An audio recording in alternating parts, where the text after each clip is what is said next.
Hello and welcome back to The Load-In, a United Theater podcast with me, your host, Lee Metzger. Today, I'm in the wilderness, talking with Harry Rosenblum of Eating with the Ecosystem, ahead of SoupyFest on April 12th. Stick around, it's going to be a fun one. It's The Load-In.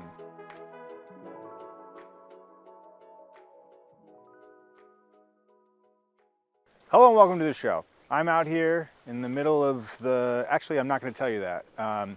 But we are in Rhode Island, and we are here with Harry Rosenblum of Eating with the Ecosystem. Hey, Harry. Hey, Lee. How's it going? Really, really good. So what can you tell us about where we are without giving up too much about your honey hole? So we are on the coast of Rhode Island. We are in a location where it is easy to access and where the tide goes out, so we have water we can stand in, although clams exist all the way down to much deeper depths. So you see people tonging or raking off of boats often in much deeper water, but this is great because on the shore, and as a resident of the state of Rhode Island, you are entitled, without a license needed, to rake quahogs and take a certain amount, depending where you're digging, every day. Every day? So you could feed yourself. Mm-hmm. Obviously, you'd have to have the time and the energy. Sure. But you could get food from the ocean as a resident for free every day. I'm sure that there is like a cutoff or I wouldn't be able to come out here and grab 30 pounds. No, but depending where you are, in this particular location, the limit is a half of a bushel. This orange basket is a bushel basket. Okay. So you could fill that halfway full pretty much every day if you only wanted to eat clams. So we are now on, the tide has just started to come in. You can see the water is running in past us. So it is a good idea for us to rake this way, because you'll see as we start to rake, we will pull up mud and it will be harder to see. And so really you just want to dig those tines into the bottom, pull it towards you, and then pull up and see what you get. Should I be like panning, like gold? It's good to wash the mud off. And then in this first drag, so I've got a couple of different things. I got rocks, a lot of rocks, but I also got a bunch of slipper limpets, which is one of the things that we came out here today in search of. So talk a little bit about slipper limpets. What are those? So slipper limpets are a marine snail that are also sometimes called stackers or deckers or lady slippers. People are most familiar with them on the beach. You find them, their shells washed up white on the beach, and they are these little hats almost, and they grow in a stack. And they actually are hermaphroditic, so the one on the bottom is becomes a female, and then as they grow, she gets covered over with males, and then eventually some of them will switch as needed in order to be able to proliferate. They stack very deep. There are places, I have been told, where they will end up stacked a foot thick on the bottom. Whoa. And looks like you got a quahog. So this is, when I think of Rhode Island shellfish, no, are these shellfish? Yes. When I think of Rhode Island shellfish, I think of the quahog. Yes, indeed. And the quahog is what we are most famous for here in Rhode Island. And it is a hard shell clam. They usually live just below the surface of the sand and of the bottom. And the way to check this, there is a size limit. So you can't come out here, as you said earlier, and just take everything. There is a size limit, and the clam needs to be larger than 1 inch across the hinge. So this is what's called a clam gauge. And so if it slips through here, it is too small. And if it rests here, like this one does, this is a perfect little neck clam, beloved for eating on the half shell. I did also it. great in pasta. You did it. You raked your first clam. Nice job. So that technically, if we quit now, there's a chance that I am the most prolific clammer today. On this adventure. That is correct. All right, well, that's 100% true. Nice job. I'm feeling pretty good. I'm feeling pretty confident now. Now, think about the fact that if you were, if this were your livelihood, and you were trying to dig enough of those to pay your bills, that is worth between 25 and 30 cents wholesale. Ooh. So I would need 4 of them to make $1. Pretty much. So if I'm spending, I don't know, $20 on gas, I would need to have, oh, no, not 100. 40? Yeah. 80? You would need to have 80 to pay for your gas. Wow. And if each one takes like, I mean, it's not no effort. No, it's not no effort. And so, you know, one of the things that is important to note is that you do need to, you know, it's a lot of work to do this stuff. And you want to find a spot where there's lots of them. Digging them one at a time is not super effective. These rakes that I brought today, so here's 2 that are too small. Okay. And so we're just going to put them right back where I got them. That's right. You know, the rakes that you see being used commercially are 3, 4, 5 times as wide as this. And a commercial clammer would really look around for a spot that is very, very full, where you can get, you know, dozens at a time. Is that something you can spot from No. where But we're there standing? Are, you know, people who do this professionally have things that, you know, ways that they can tell. Often in a boat, you'll do you'll drift and you'll rake across the bottom and then you'll note where you got a lot. Oh, sure. The clams tend to be kind of gregarious. So you often will find them near each other, if that makes sense. So do you want to tell us a little bit about Eating with the Ecosystem? Sure. So Eating with the Ecosystem is a nonprofit. I'm the board vice president of Eating with the Ecosystem. And we are a Rhode Island-based nonprofit, but we focus on seafood all over New England. And we say that our focus is what we call a place-based approach to seafood. Taste-based? Place-based. Place-based. So essentially, the idea is that we are very lucky here in the state of Rhode Island in that we have access to things like this beautiful ocean landscape, and we should be eating the fish and the food that comes out of these waters rather than spending money on what are the most popular seafoods in America, which are salmon and shrimp, both of which, generally speaking, in most cases, are farmed and come from overseas. Not tuna. No. Tuna, I think, is number 3. I'm on the board.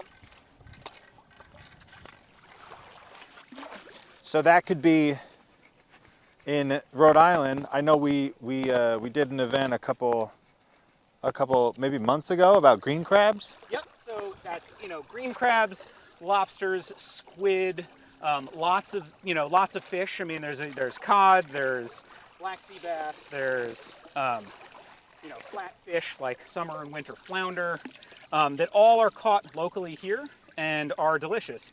And then there's things like the slipper limpet, which is what we consider, like the green crab, to be an underutilized species. So slipper limpets are not available commercially, but they are delicious and they are prolific and they are local. And so if you come out to a place like this, you can find slipper limpets, which you then get to eat.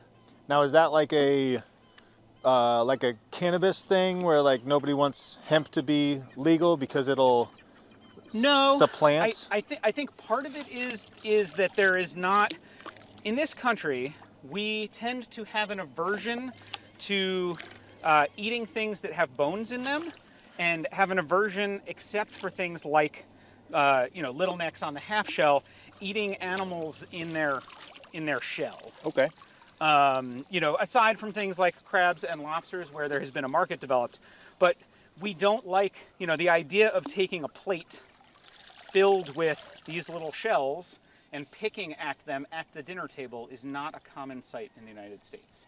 Whereas if you go to places like Spain and Portugal along the coast, you can get served a plate of barnacles. And you sit there and you pick the meat out of, you know, a platter full of barnacles. But that's something we never serve here. And so I think a lot of it has to do with commercially. If a fisherman was to bring in, you know, 100 pounds of these, who's going to buy them? They're not really marketable to consumers. They are marketable to chefs, and there are more and more chefs that are utilizing these sort of local and underutilized species.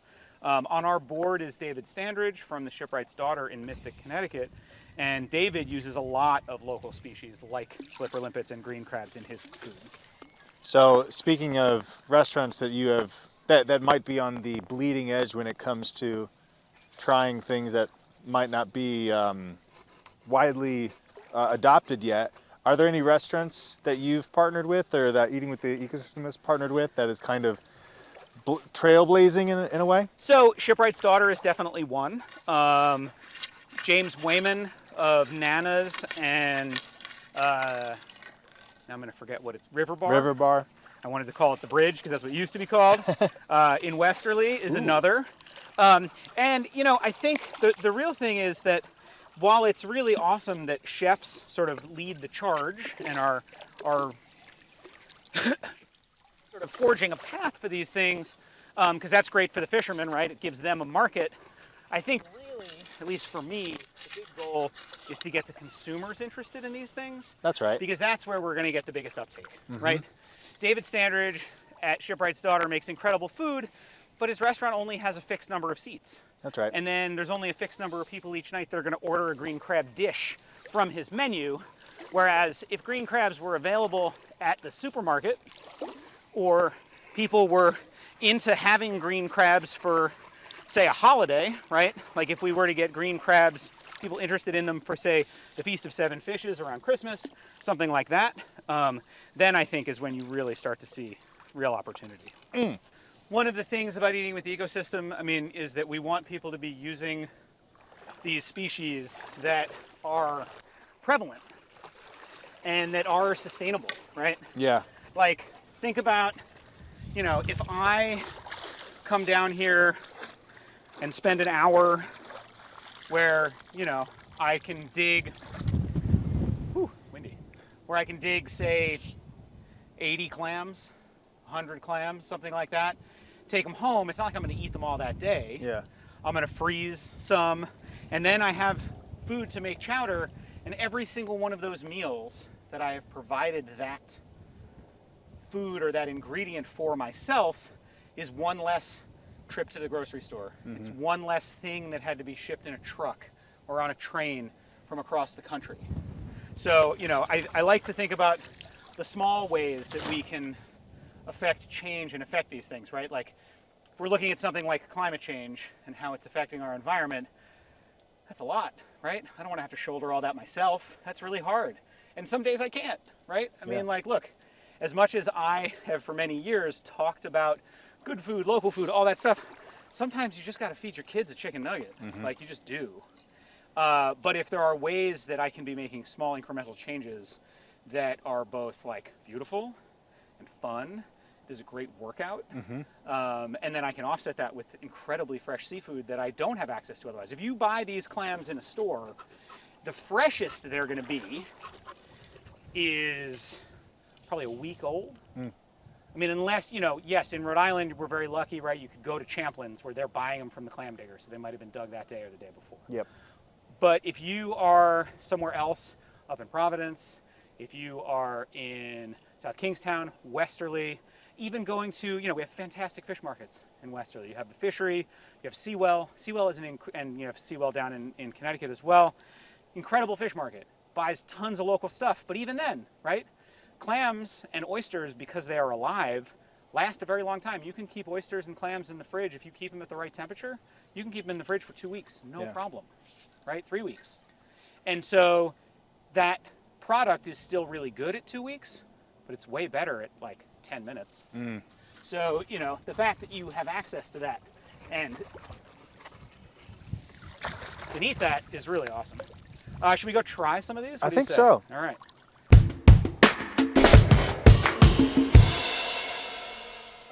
So I brought a couple things for us to enjoy these with. Let me go grab the grab the lemon that I brought. In the meantime, I feel like having my feet clear of any water or anything might make them feel a bit warmer, because I do feel like I'm walking around in buckets right now.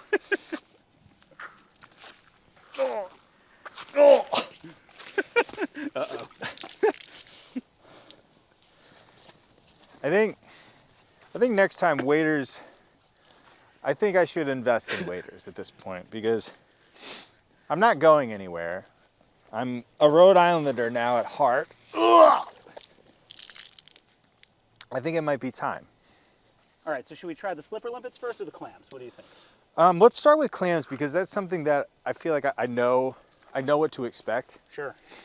So one tip for people when you're buying clams or even when you are digging them as well, the clam should be alive, right? And so a really quick way to test that, like if you bought a bunch of clams at a fish market, you get them home. I was always taught, my dad worked in a fish market when I was a kid, you clack them together. And if they make that sound, they sound kind of like a percussion instrument you might have had in like elementary school. A castanet. Yes, a castanet. Then they are alive. And you can hear it, it sounds like a solid object. If it was dead, it would sound hollow. Mm-hmm. Let's see if there's is there a dead two-sided clam here? Yeah, here we go. That was fast. So sometimes a clam will be dead, but the shell will be closed. Sure. And so if you do that, that's a dead clam. That's a live clam. Got it. It's a higher tone. Yeah. A little tinnier. So, how do we open these? No, don't. The seagulls drop them on rocks often. You'll see them sometimes fly up in the air and drop them. So what's the highest we can get here? Yeah, exactly. Well, I don't know. Did you stop at the dispensary before you came? So there's two different ways to open them. Some people open them from the hinge side, which is the back here. There's like a connective piece that's very tough material right here that connects the two pieces. I personally prefer to open them from the shell side. And every clam, the clams are exactly the same. They're mirror images, the two shells. And there is a technical name for it that I don't know because I'm not a clam scientist. Symmetry. Yes. Well, yes, it's symmetry. But to this part of the clam here, there is a part that is almost like an ear. It's like a curve. Sure. And then this part that's a little bit smoother. And so the ear part I find to be the easiest. Can you hold that? And so what I like to do is I put the clam into kind of like the meat of my hand here, and then hold it with my thumb. And then you want to fit the knife right between the two shells and apply pressure. Now, of course, because I tap them together, they're not going to like it. They're pretty upset with you. They are pretty upset with me, so we might have to go the other direction. I like to do it this way because I find it's cleaner it's more enjoyable in the aesthetics. Sure. But if you do need to go this way, you can. So then same kind of deal. You just rock the knife back and forth, and then it starts to go in. Mm-hmm. And inside this shell, there are two muscles, here and here, called the adductor muscles. In a scallop, that's what you eat. That is the muscle piece. But if you've ever eaten, steamed clams or steamed mussels, there's always that little round white piece of muscle. Yeah, it kind of connects it. Exactly, and that looks like a tiny scallop. That is what you're eating when you eat a scallop, is that muscle. So, whoa. There we go. Can you see this? Wow. Clean out any bits of shell, because that's very unpleasant when you get the shell. Now this might be a stupid question. Nah, no stupid questions. Well, just wait till you hear it. There's no chance in finding a pearl or anything in a clam. There is absolutely a chance of finding a pearl in a clam. So a pearl occurs in a clam the same way it occurs in an oyster or in a scallop. When that clam gets something inside it that is aggravating to its body, usually a tiny rock or a piece of sand, and then it will grow shell around it. So sometimes you do find them. Interesting. I don't find them out of this water very often, but you certainly do find them from time to time.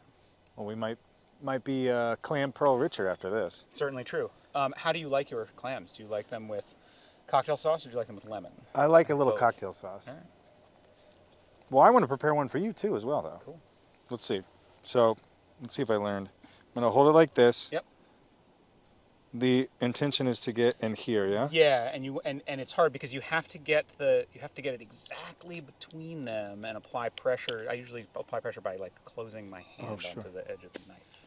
Oh, okay, Yeah, like I use my fingers as the lever. Yep, like that. I might be in the same. Might be in the same boat because I was whacking them around. Here, try and open one of these guys. They might be a little bit friendlier because I wasn't smacking them. We didn't show our hand. All right. Sometimes it's easier with a bigger shell. There you go. Oh no, it slipped, huh? Oof. I don't want to butcher it. All right, I'm going to go through the back. You have to go in the back. And I find it helps to move it to rock the knife back and forth in that hinge. Oh, got it. Okay.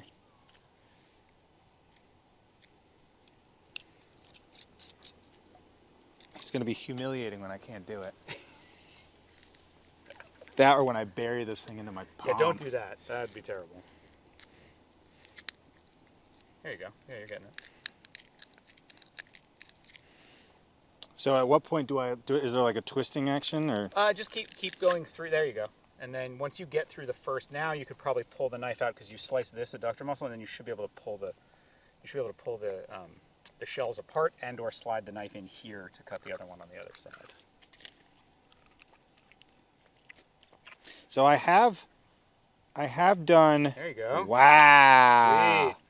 She's pretty. I have done oysters before. Got it. Yeah, so oysters are slightly different because they're not symmetrical on the two sides, right? And so oysters, usually you're levering the hinge side, at least I do. Again, there are different methods. There are some people who like to go in through the side of the top of the flat part of the oyster. I don't like doing that. I find it's way more likely to stab myself in the hand if I do that. But that's me. So I'm just kind of like cleaning this up. Yeah, exactly. You just want to get it so that it's loose in the shell so that we can eat it, you know.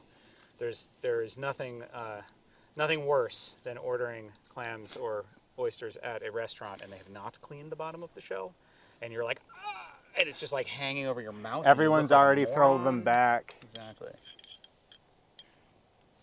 I'm going to do something real quick, and people are probably going to get upset with me, but I'm going to pour a little bit of the juice out. Oh, that's fine. Listen.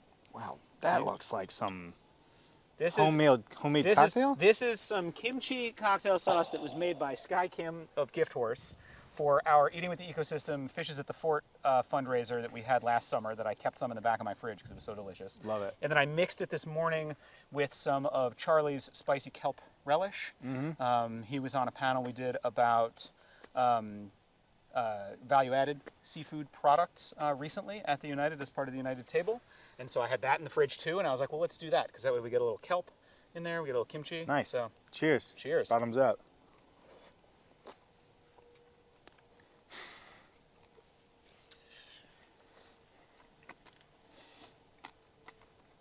Wow. Fantastic, right? Wow. That is delicious. Yeah.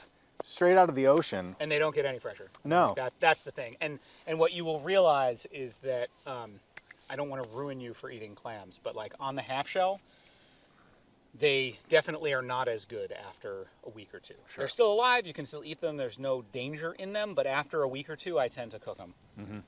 Because I just don't. They're not quite That's as when great. we're doing the linguine. Exactly. Yeah. Yeah, they're not, or chowder. They're not quite as great. So let's do a limpet, yeah? Yeah, let's do the Slipper limpet. Am I saying that right? limpet. Limpet. All right, so this is the limpets. As you can see, they're all stacked on top of each other, right? There's some young ones that are tiny here. There's a big one at the bottom. And the way that they grow, so they are a snail, and they basically just sort of suction down on there, and that's where they live and they grow. They're a filter feeder. They filter stuff out. I brought a little fork here. Oh, cool. For removing them from the shell. Now this fork looks like just any one that you would get with like a lobster, Exactly. a crab. So that's what they look like. Simple as. And the shell is pretty obvious to, You've seen these for sure. on the beach, plenty of them. So these can be eaten raw. They're delicious cooked as well. Here, I'll put it back in the shell for eating purposes because it'll be easier. And that's a little tiny one. We can eat more than that. But I'm going to cut a little lemon. I find these to be delicious. They're different than clams. I find them to be a little bit...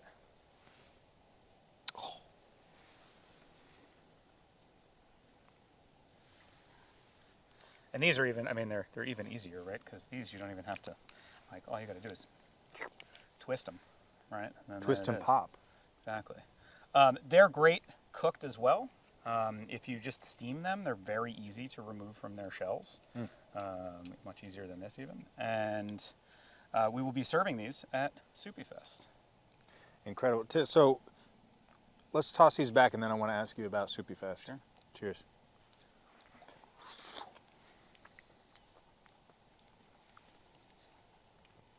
Is there a good luck? Is it good luck to throw them over one shoulder or the other? I don't think it matters which shoulder, but I do think it is a good idea when you're doing anything where you're removing biomass from a natural environment to put it back.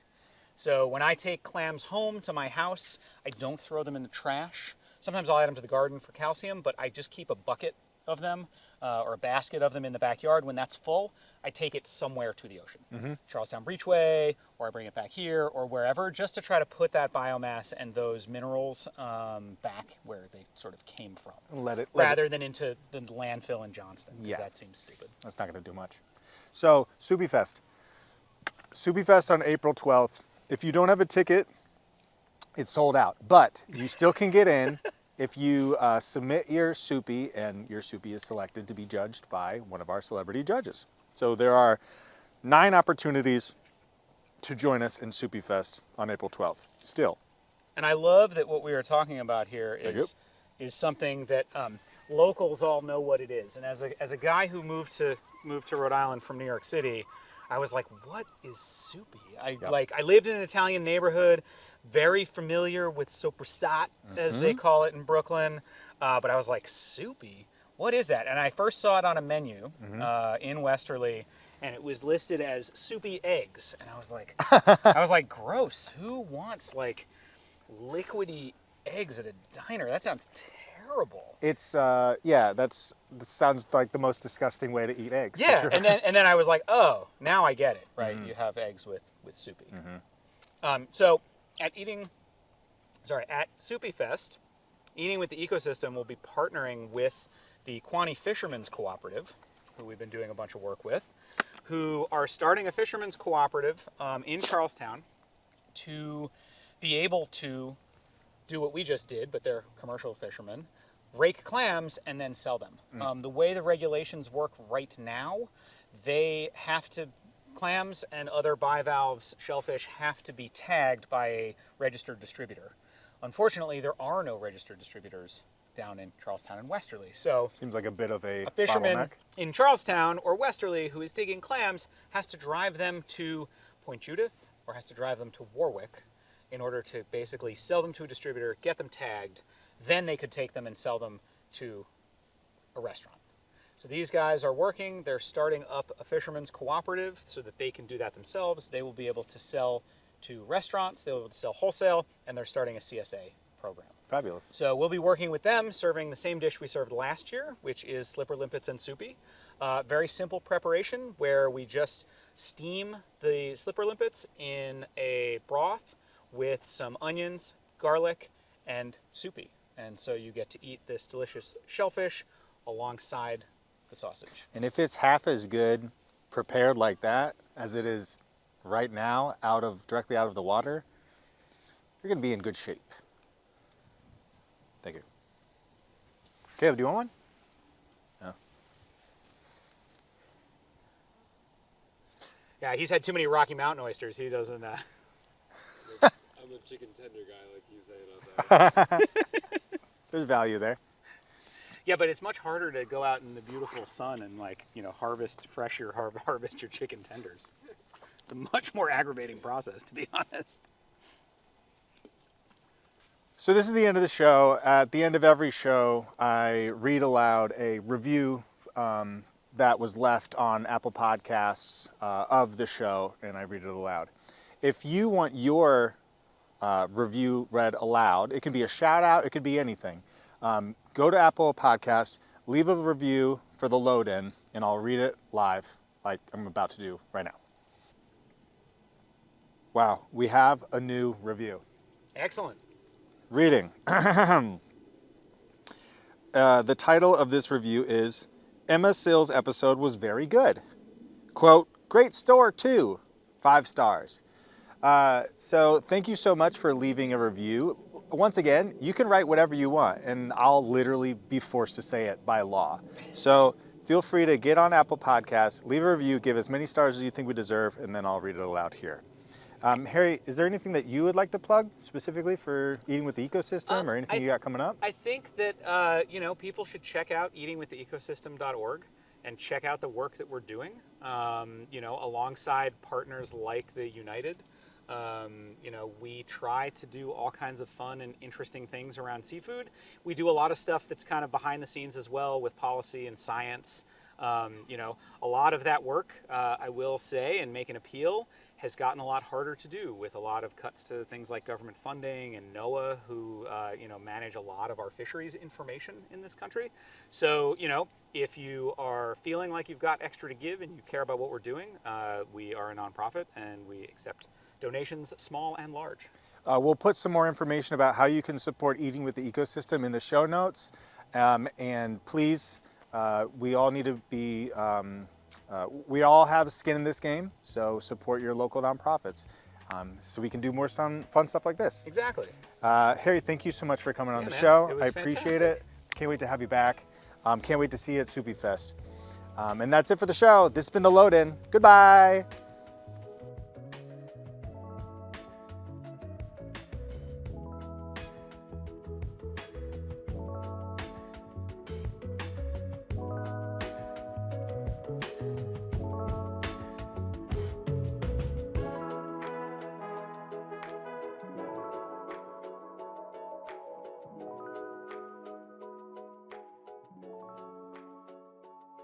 Thanks for tuning in to the United Theater Podcast Network. If you enjoyed this episode, we encourage you to subscribe to our show so you never miss an episode. And if you could take a moment to leave a review, we'd greatly appreciate it. Your feedback helps us create content that you love. So hit that subscribe button and leave us a review, and we'll see you on the next episode.